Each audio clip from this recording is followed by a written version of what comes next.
Hello everyone, Marcus Stahl here, and I'm just going to do a quick impressions video for Episode 7 of Sword Art Online Season 2, Crimson Memories.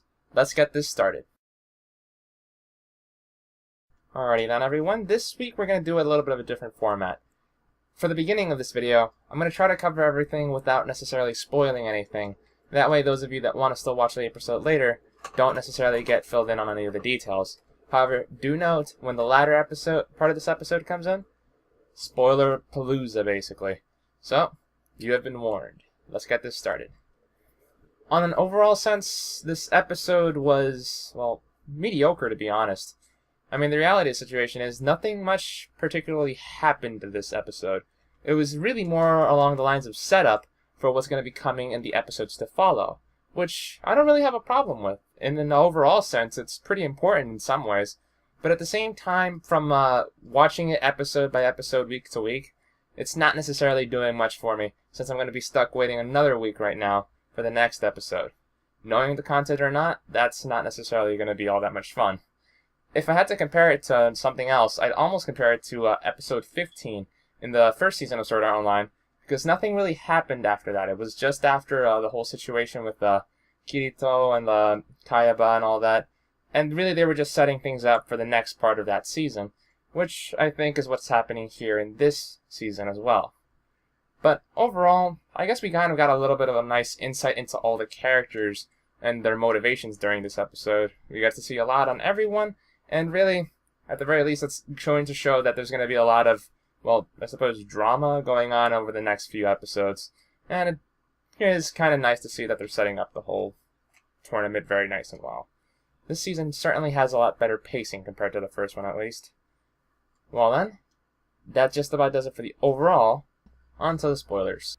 We begin the episode off by seeing Sugu and Kirito enjoying their dinner together, or at least beginning to, until Sugu brings up the matter that she's noticed Kirito's player name in the Bullet of Bullets finalist entry, which she kind of tries to deflect, but then she kind of drops the bomb on him. We all know about the fact that you switched over to GGO. It didn't take all that long for us to figure it out. So he's kind of a little surprised by that. But at the same time, he's already been spacing out due to the fact that he's conflicted about his feelings over his remembrance of what he did back in SAO. I mean, we kind of saw him get a little bit over it last episode with Sinon, but the reality of the situation is that's not something you necessarily get over very quickly. After all, he is responsible for the death of 3 people in that world. Anyhow, we continue to see him struggle on with that a little bit, which is understandable since maybe seeing a lover's face is something that can really...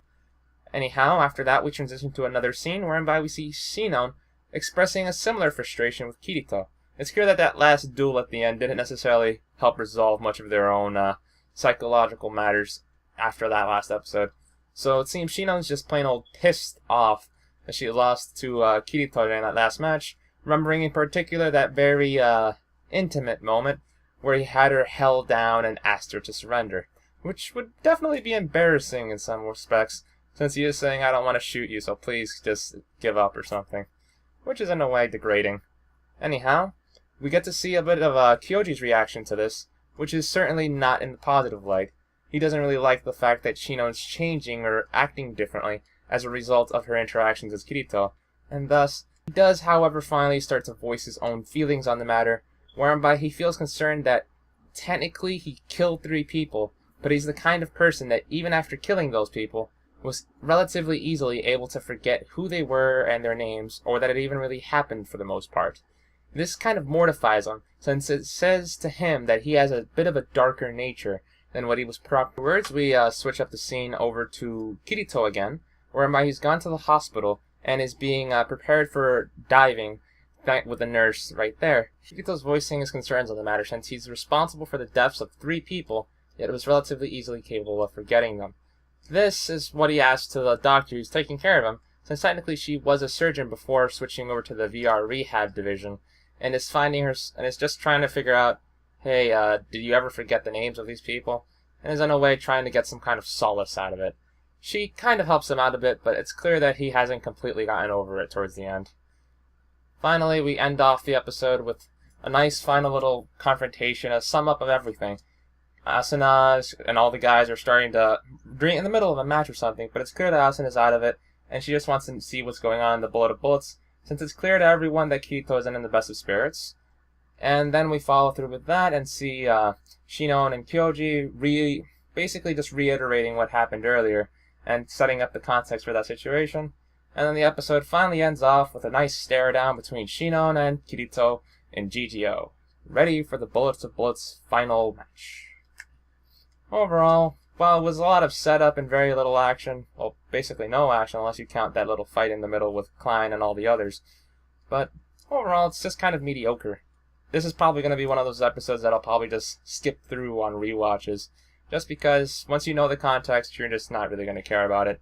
And really, the biggest thing I have to say is that they didn't introduce anything that was all that new. We knew about Kirito's baggage. We kind of knew that somebody knew, because Asuna knew before about the whole situation.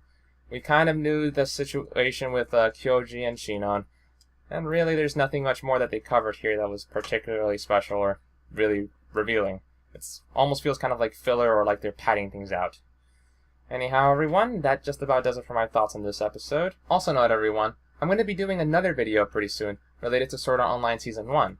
I'm actually going to be doing an analysis of Episode 1, because I found that the biggest episode that really just changed the context of that show for me, and really made the show, really, was Episode 1 for me. So I want to analyze very closely what kind of sorcery A1 Pictures did in order to successfully achieve this effect.